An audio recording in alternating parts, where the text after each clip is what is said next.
收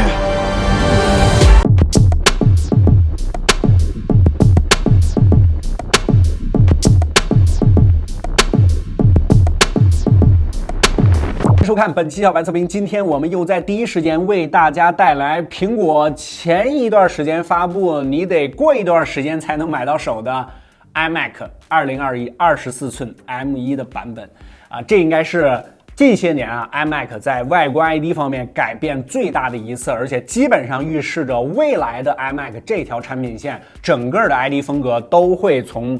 这款产品开始做一个近几年的一个延续吧啊，我知道在这个产品发布之前，很多人都在想，甚至网上也出来了一些渲染图是吧？这个4边等宽的，但是这一次呢，它还没有做到，还是有一个下巴这是它关于电脑的部分吧，全部都装在了这个下面这一条。选择这个蓝色，我稍微有点后悔，不想选一个紫的，这样的话别人一看到就知道我这是一个高配版的 iMac 是吧？整个的 ID 风格方面呢，是一个显示器风格，就是如果你不告诉别人这是一台电脑的话，别人对这些东西不了解的话，它就是一个显示器。侧边可以看一下，11.5毫米啊，当然它的整个操作逻辑并没有变，比如说电源键也是放置在这个左下侧，你直接伸手一摁啊就 OK 了。尺寸方面呢，它是24寸，这是之前 iMac 整个产品线没有的，之前是21.5还有27寸，它选择了一个比较适中的，因为现在21寸确实比较小了啊。颜色方面，你可以根据自己的这个办公环境，或者说根据自己家里的这个装修啊，选择一个自己适合的这个颜色。我们这家蓝色呢，我仔细研究了一下啊，拆出来啊，这些配件蓝的非常的彻底。首先它是3个蓝色，比如说正面的这是一个非常浅的，有点那种奶蓝色的那种感觉，然后下边这个金属底座呢是那种金属蓝，但是也比较淡。如果我们转到后边的话，它整个这个后背壳又是一个深蓝色，包括它这些配件全部和它底座的这个蓝色是一模一样的，就是这种淡的金属蓝。鼠标底部甚至这个胶条都是蓝色的，或者说蓝色系的吧，蓝的非常的彻底。还有就是它这根线也是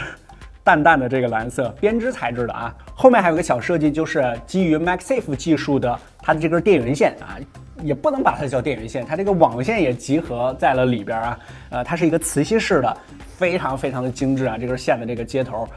是插的这个性质是不变的，但是它是啪吸上去的那种感觉，质感特别的好。包括整个的这个底座也是中间一个转轴，比如说我是可以做这个俯仰调节的，但是它不能进行这个上下的调节、左右的调节，这是不行的。整个这个 ID 设计，无论你从哪个角度看过去，哪个角度拍，它都是非常几何化的、非常硬朗的这种直线条。发布之后，关于前面板有一个大家争论的点，就是它不管哪一个颜色，全部都是一个白色的边框啊，把它的屏幕给罩了起来。这个我也询问了一下苹果啊，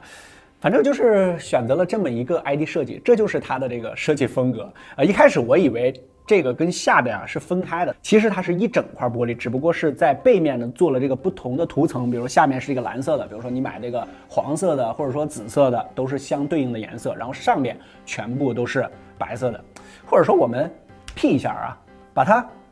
换成相对应的颜色啊，这2种 ID 设计风格，一个1，一个2，左边弹幕你选哪个呢？白框加上去之后，因为白色嘛，它比较显大啊，正面你在使用的时候，我们会自然的觉得，哎，这电脑是不是要稍微的大一些啊？这个是我在体验这几天过程中的一个感受啊，就是白色它有这种放大的这种效果。屏幕的参数呢，我们直接给大家打出来，它是一个 4.5K 的分辨率，218的 PPI， 然后24寸，它可以达到500尼特的亮度 ，IPS 的这个硬屏 ，LCD 的嘛，所以说不可避免的啊，在正面看的时候是完全没有问题的，非常好。但是你在侧边一些角度的时候，你会感觉这个有一些地方呢，稍微有一点点的偏暗，尤其是边角的地方。当然，这个是LCD 的一个这个材质的通病啊，这也不怪苹果啊。你想一下 ，LCD 的手机它其实只有那么小啊，都有这个问题。在这个大屏上做到这样的一个效果，我觉得还是挺不错的。它的屏幕里面跟这个边框呢是有一个小小的黑条的，这其实也就大概1毫米甚至都不到的这么一个宽度啊。其实我觉得苹果完全可以把这个白色的边框稍微的做宽那么1毫米，然后把里边这个黑条给挡住。我觉得它这样做的目的可能是为了让你在做设计的时候很好的判断这个屏幕的边缘是在哪里，然后前面是一个摄像头，非常的精致。这是我们工作室所有的小伙伴一致的评价，就是拆出来俩字儿：精致。大家可以把这2个字打在公屏上写。然后它在左侧边是保留了一个3.5的耳机孔。这次要特别提醒一下，它低配和高配的选择，除了之前我们说的那个颜色上啊，比如说低配的它是没有黄、橙、紫这3个颜色的。我建议你选高配的时候，那个紫色其实很好看的，它没有那么招摇的保护度那么高的紫，它其实是非常淡的一个紫色啊，挺漂亮的啊。核心方面，低配是8+7，然后高配是8+8，然后接口方面，在它的这个右侧边。低配的是2个接口，高配的是4个Type-C 接口，还有这个雷电的这个接口。还有一个非常重要的就是 Touch ID， 它的低配版本这个键盘上面是没有 Touch ID 的，这 Touch ID 反应真的非常快，我摁一下，就摁一下，它就直接跳到这个界面了。就比如说你出去了办公的时候，我就直接啪摁一下就可以了，不需要等待什么的，像一个锁一样，咔就给你的电脑锁上了。然后我现在。对，摁一下它就打开。给大家一个特写啊，它键盘上的这个 Touch ID 啊，非常像 iPhone 的之前，比如说8P 上的那个实体的电源键，真的非常像啊！是不是每造一个高配版的键盘就要毁掉一个之前的 iPhone？ 在设计方面，其实你可以看出来，关于它电脑的部分啊，其实全部都在下边，中间咱们拉一刀是吧？直接把它拿过来，其实就是一个笔记本。差不多那个体积，它给你放在了下。价格方面，它是9999起售，但是它是8G 内存的，我觉得可以买一个16G 的，因为它毕竟是 M1 的芯片，这个不管是剪视频啊，还是基础的性能方面都非常的强。关于 M1 这颗不讲武德的处理器，我们在这期视频呢就不在这台电脑上再专门跑一次所有的这个测试了啊。我们也测试了一下 Geekbench 5的跑分 ，CPU 单核24寸的 iMac 1747和手机端 A 系列单核成绩领先其他平台一样啊 ，M1 也是大幅领先搭载各款英特尔平台的 macOS 设备，在 CPU 多核性能上 ，M1 得分7666，无论是单核还是多核，只要是 M1 芯片的设备，跑分都基本差不多。和10核心的酷睿 i9 在多核上还有一些差距，但是对比英特尔6核心和8核心的标压处理器，无论是单核还是多核性能上都要大幅度领先。特别是对比同样8核16线程的 i9， 笔记本上 M1 性能也高了近12%。我们来看一下之前我们做的 M1 的性能测试，图形性能测试也是一鸣惊人。8核心 M1 的测试结果约为英特尔630核显的4倍，更是达到了16寸老大哥 5500M 独显2/3的性能。英特尔，你可好自为之吧。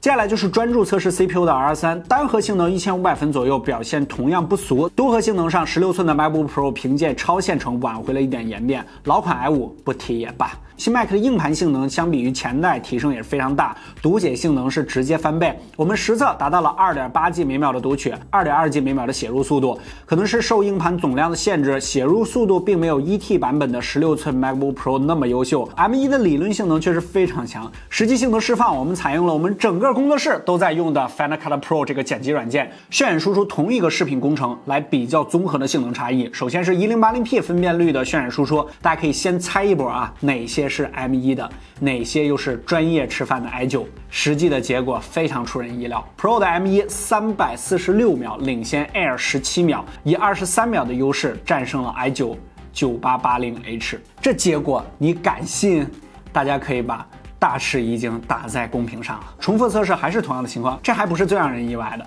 在压缩输出 720p 视频的时候 ，M1 领先 i9 的幅度就更大了，提前了近6分钟完成了渲染，快了近39%。不得不说，苹果自己的芯片配合自己的软件，这优化实力是真的强。在苹果完成系统融合之后，在 iMac 上你可以直接原生运行 iOS 的 APP， 适配好的 App 可以直接在 Apple Store 下载，使用起来和在 iPhone 或者 iPad 上无异。比如，你可以用大众看点评、刷手机版的微博等等等等。其实很多 App 都已经不更新网页端了，在电脑上刷手机端的真的还更好用一些。当然，你也可以非常方便的直接在 iMac 上下载一个叫小白有品的 APP， 全品类的二手商城，各种高品质二手苹果和安卓的设备，3天无理由退货，180天保修，旧机也能安全回收，你说方不方便？对了，这款 iMac 也配备了6扬声器系统，支持杜比全景声，可以带来环绕整个空间的震撼音效。这台电脑啊，在我们拍视频之前，其实都一直在用，一直在做各种各样的这个体验和测试，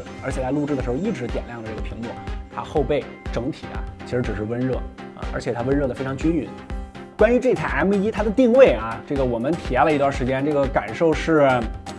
它其实就是一个非常非常强的，有点类似于家用电脑的那种感觉。啊。就比如说你在你的公司有一个非常强的一个生产力的一个工具，比如说配置比它高很多，对吧？甚至是这个 iMac Pro，你到家之后你还有一些工作需要处理的话，那么这台机械完全可以胜任。还有就是很多工作室视频方面的、影像方面的、这个自媒体的，你也可以把这台机械作为你的剪辑来使用。对于后期来说，24寸是不是稍微有一些小？其实你可以再扩展一个带鱼屏啊，把它作为双屏来使用。我们工作室很多后期都是双屏配置，我们这台还没到工作室的时候就被某后期给预定了，而且它的性价比，其实你仔细想一下，真的不低。这些全部都是它自带的，这一套卖1万块钱啊，甚至11000多。当然这么说的话，一定有人非 Mac Mini 是性价比最高的，但是那个你还得搞一大堆配件是吧？这个它确实性价比挺高的啊。这个就是一整套苹果的解决方案，全部都给你了。它的这个电源上呢是可以直接连接这个网线的，它这电源也是比较大的。最后的最后，购买建议上啊，其实我觉得图形工作者、设计师、视频工作者完全都 OK。这个我们工作室这样的。这台电脑都很受欢迎。OK， 如果觉得这一期视频对你产生了一些帮助，欢迎在下方给我们点赞，3连一波，特别感谢啊！更多内容和精彩，大家在全网搜索关注小白测评。后期我们用一段时间之后，再有什么特别的体验会持续跟大家分享。不关注点小白测评，我们下期视频再见。